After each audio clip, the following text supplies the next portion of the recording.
Section 7.2, or verifying trigonometric identities. So in this section, we're going to be working with the identities that we talked about in Section 7.1, but in Section 7.2, we're being asked to show that they're, like if you've got two separate identities equal to each other, we're asked to go through all the steps to show that one is equal to the other. Now first, we have some hints for verifying identities that we want to read through. And I apologize for the background noise. I think there's someone out there with a weed eater or chainsaw or something. So that's what that's all about. But let's just read through the hints for verifying identities. This is directly from your textbook. Step 1 says to learn the fundamental identities. Okay, so of course we're going to have our formula sheet to help us with this.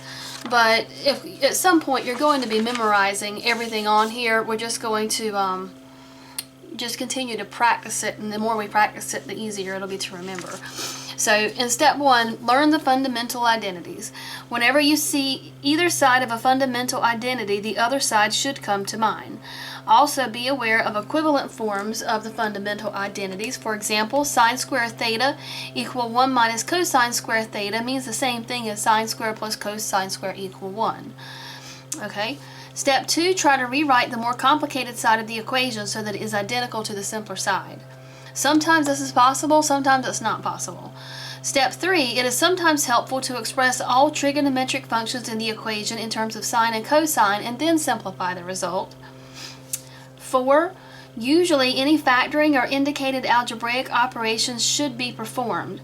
These algebraic identities are often used in verifying trigonometric identities. So what's going to happen here is you're going to be working with problems involving maybe sine and cosine, but you're going to have something that has to be factored. So you've got to remember all the factoring rules that you did in 171 and before that.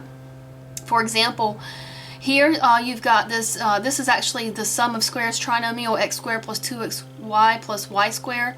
Factors is x plus y quantity square. Down here you'll see the difference of cubes formula, the sum of cubes formula, the difference of squares. So you have done all this stuff before, but you are expected to remember it now.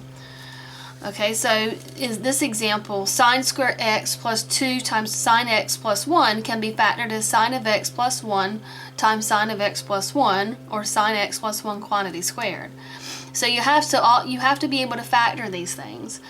The sum or difference of two trigonometric expressions can be found in the same way as any other rational expression. So in addition to having to remember all of the factoring rules, you also have to remember how to handle equations involving fractions. So that's another concept from Algebra 2, but it's one that students tend to struggle with a little bit more than some other topics. So you have a lot of stuff mixed together in these problems.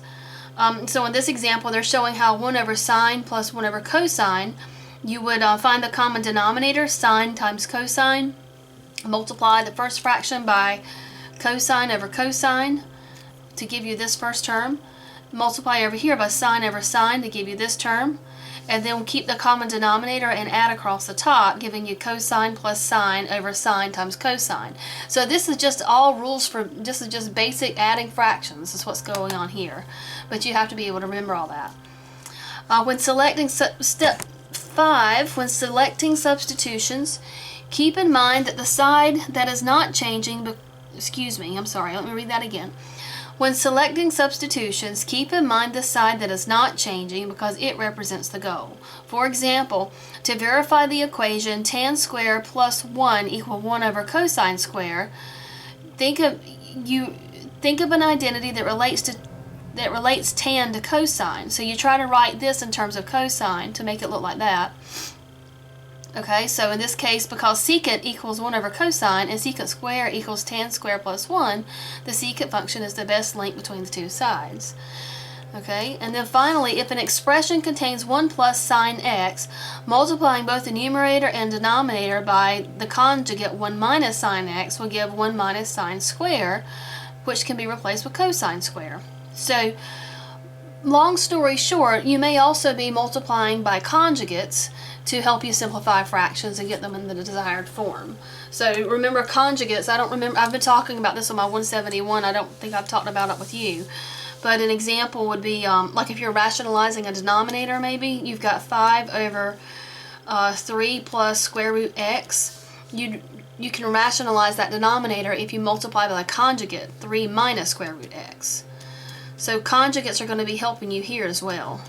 Of course, multiplying that through would give you 15 minus 5 square root x over 9 minus x, which you wouldn't have the square root anymore. But, I mean, that's kind of beside the point. My point here is that multiplying by the conjugate is still a useful tool. And the conjugate of the denominator just means that you use the exact denominator as you see it, but then you change the middle sign and multiply that value over itself. So that's another technique that you'll have to work with these problems. Okay, so there's not really anything new in this section. It's just that it's all being put together, and you're also having to pull up all the old stuff you know about factoring and working with fractions and using conjugates and all sorts of stuff. But we're ready to look at some examples, and you will be allowed to use your formula sheet. So at least you've got that to help you. Example 1: verify that the following equation is an identity. Okay, so that means we have to show that this side is really the same thing as this side. So we're going to go through and work through the left side and see if we can get it to look like 1 plus tan theta. So what comes to mind when you first look at this problem? You see how you're multiplying secant by the quantity sine plus cosine. My algebraic instinct should be kicking in here and telling you, well, maybe you want to distribute secant first. Another thing about these problems that may possibly make it more confusing is that there are so many different correct ways that you can reach the right answer. So it's very, very possible that your instinct is telling you to do one thing and my instinct is telling me to do something else. So if that happens, try it your way and then compare with what I end up getting. Don't think that you're wrong just because you're not seeing it the same way I am. Okay, but to me, I'm thinking let's distribute secant. So that'll give me secant theta times sine theta plus, and then secant theta times cosine theta.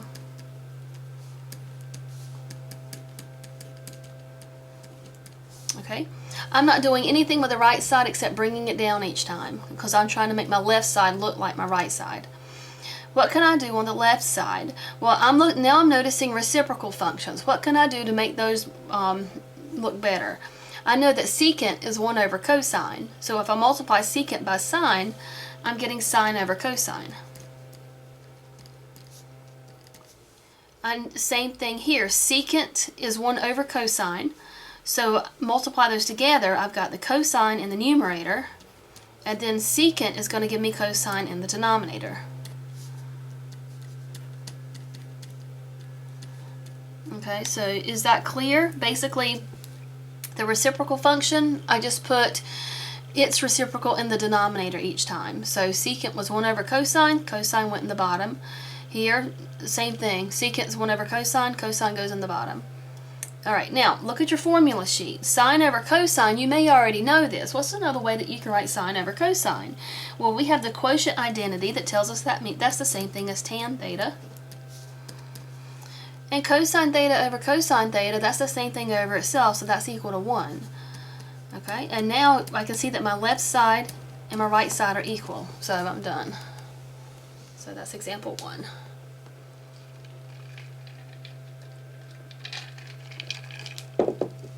Alright, let's look at example 2.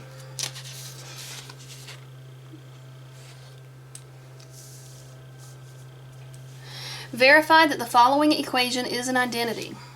Okay, again, there are different ways to look at this. You might start by distributing, or you might look at the tan squared x plus 1 and say, I wonder if that's on my formula sheet. Well, let's take a look on the formula sheet. Tan squared plus 1, where's that? It's right there. There's tan squared plus 1 is equal to secant squared. So we could just simply make that substitution. Okay, so if we do that, so again, it doesn't matter which way you start it. So I'm going to try that. I'm going to do cotangent square, and then I'm going to replace tan squared plus 1 with secant square. My right side is the more simple version, so I'm just going to keep it like it is and keep bringing it down each step. Now, let me write this so it's a little bit more clear. Be careful with your exponents. My exponents tend to creep down and start looking like factors when I don't want them to. So cotangent square times secant square. Alright, so what can I do with this? Let's look at the reciprocal functions. That's my next instinct, and that could be not, maybe that might not be the best way to go. But I know that cotangent is, I know it's 1 over tangent. I also know that it is cosine over sine. My instinct is telling me, let's put it in terms of sine and cosine and see where that gets us. So I know that cotangent is cosine over sine, and of course it's being squared, so cosine square over sine square. Alright, and then the secant square, I can write that as 1 over cosine square.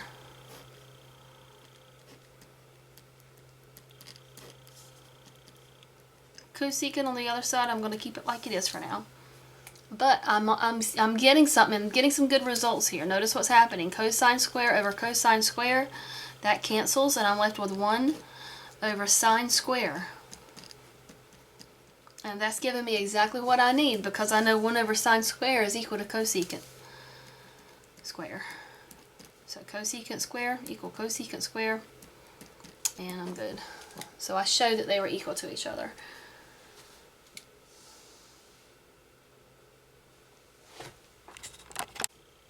Example 3, verify that the following equation is an identity. I have tan squared t over secant squared t equals 1 plus cosine times 1 minus cosine. Okay, so one possible way you might approach this, I'm going to work on the left side and try to make it look like my right side. And I'm also going to be wanting to write all of this in terms of cosine as much as I can. So, I know that tangent, I can write it as sine over cosine. So I could write this as tan squared t times, if I just break apart the fraction, it would be 1 over secant squared t. That means the same thing. And then I'm going to kind of rearrange things a little bit from there. And I forgot to change my color, because this is the actual new part. So, alright, here's, so just bringing down the right side. Okay, so why did I break it apart that way? Well, because I know that tangent is sine over cosine, so I can say sine squared t over cosine squared t. What can I do with secant square? Well, I know that's the reciprocal of cosine, so I can move cosine square back into the numerator. And how does that help me? Well, hopefully you can see it allows me to simplify. So simplify, so I can cross out the cosine squares. Now I'm left with sine square t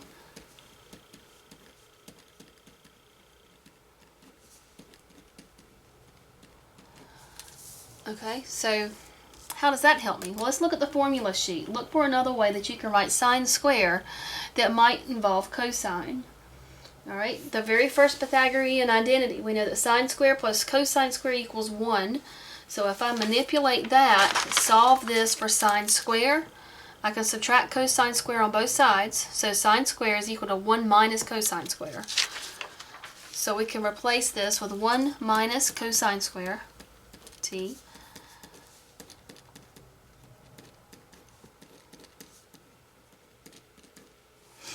Alright, it's getting closer. It's looking more and more like it. How can I get from this to this? Well, this is where you have to remember all the rules for factoring. Do you recognize that you have a difference of squares? One is a perfect square, and then you're subtracting cosine square. So the difference of squares formula tells me that I can factor this as 1 plus cosine times 1 minus cosine, and that is exactly what we have on the right. Okay, so that makes it work. Now you might do it a very, very different way and still get the correct answer, and that's perfectly fine.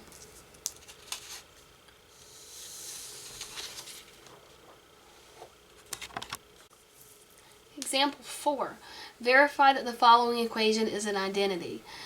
Okay, this time you'll notice that both sides are equally complex, so there's no best place to start here really.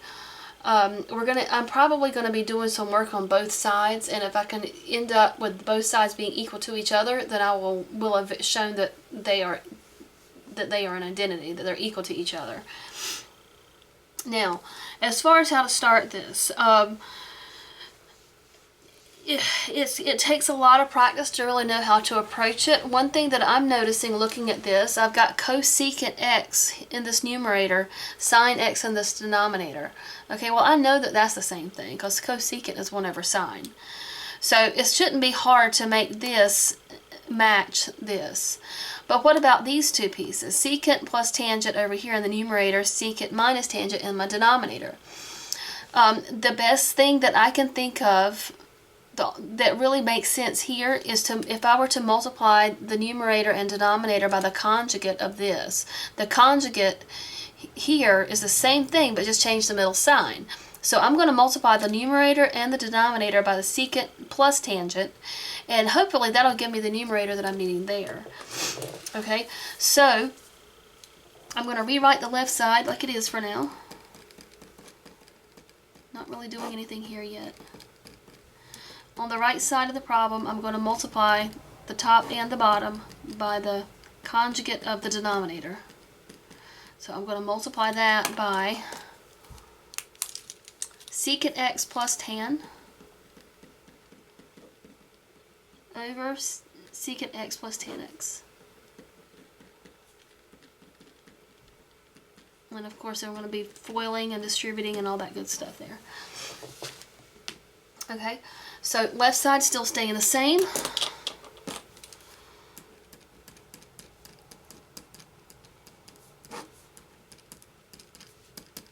Now what's going to happen on the right? In the numerator, I've got cosecant x times secant x plus tan x. Okay, so that looks a lot like what I want to have in the numerator over here.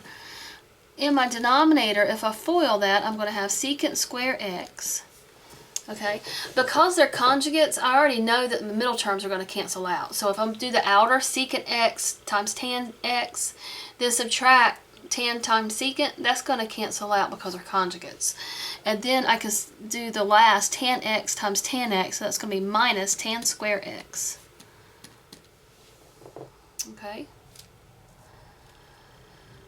Now, what about that secant square minus tan square? Once you get something with squares like this, go to the formula sheet and see if you can find something that you can substitute this with.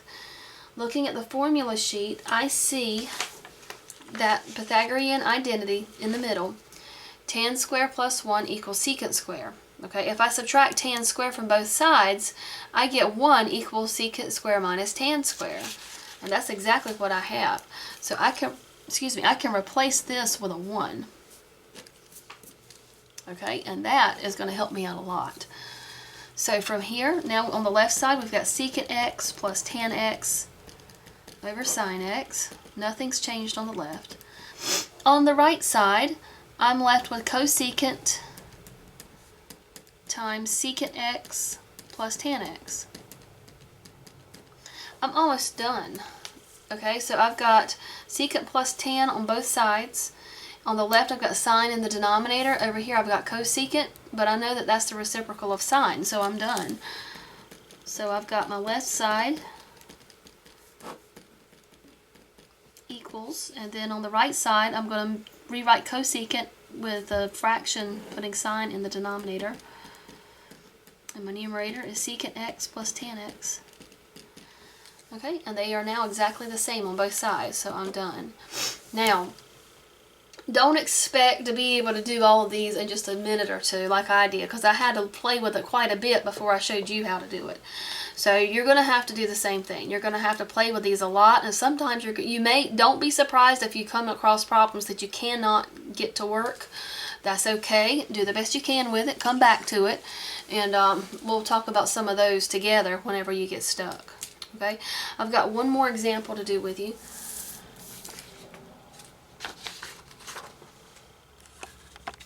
Okay, example 5. It might be a good idea to get some extra paper before we tackle this one, because this one's a little on the long side.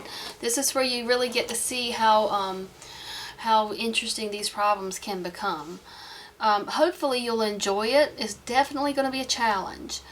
So example 5, we have to verify that the following equation is an identity. This is one where you've got just as much going on one side as the other, so you may very well end up working on both sides. One of the recommendations in the hints that we looked at was to try to write everything in terms of sine and cosine. So I'm going to start by doing that. And also another hint that we saw is that if there's anything that looks like it should be factored, it probably needs to be factored. So we'll just keep that in mind as we start. So I'm going to start by trying to write everything in terms of sine and cosine.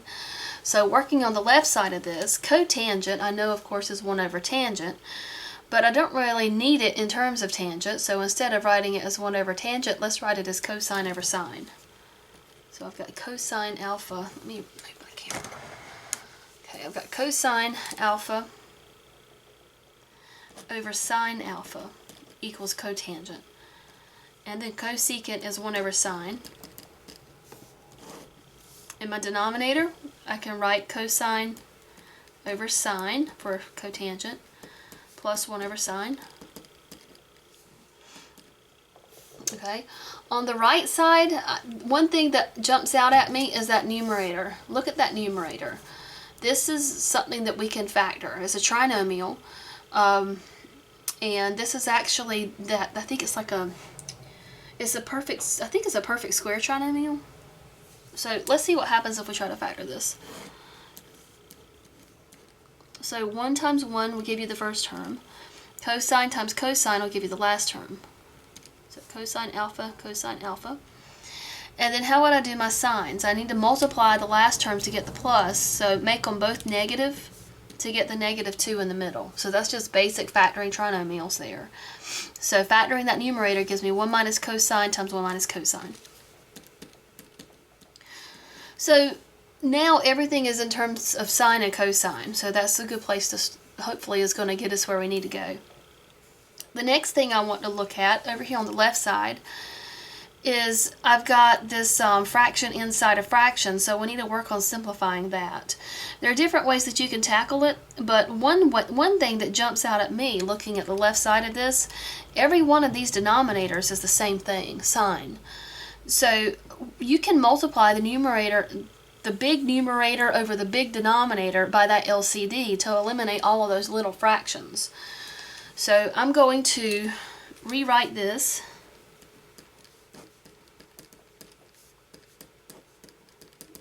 And I'm going to multiply the top and the bottom by the LCD.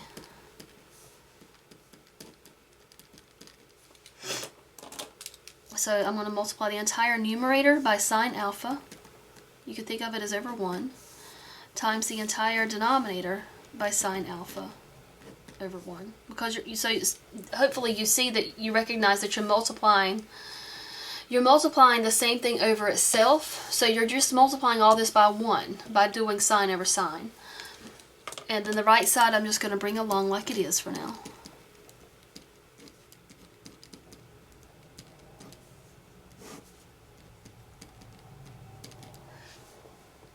Okay, so on the left side, distributing sine through this gives me, here when I multiply this first fraction by this sine cancels and leaves me with cosine. Over here, sine cancels and I'm left with -1. In the denominator, the first one, sine cancels, it leaves me with cosine. Here, sine cancels, I'm left with +1. Okay, so I think it's looking more like what we have over here now. Definitely starting to resemble it more.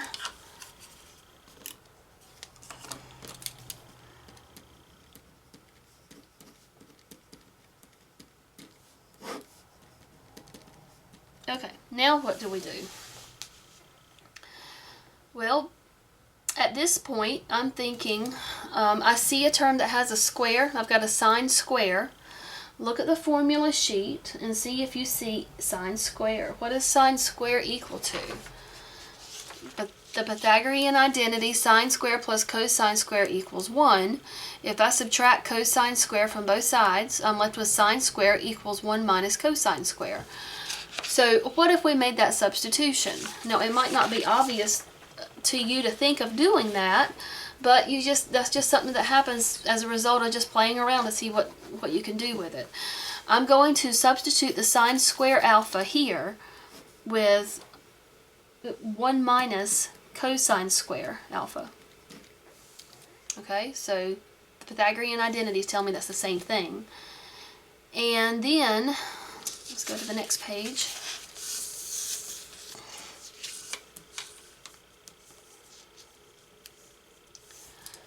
So the left side I'm keeping just like it is right now.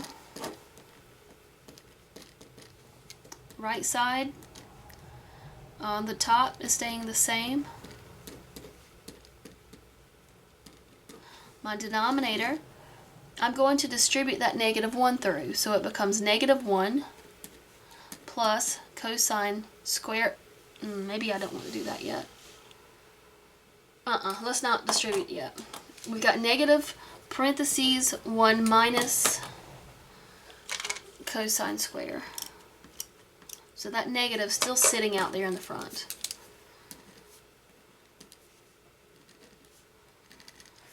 What can I do with 1 minus cosine square?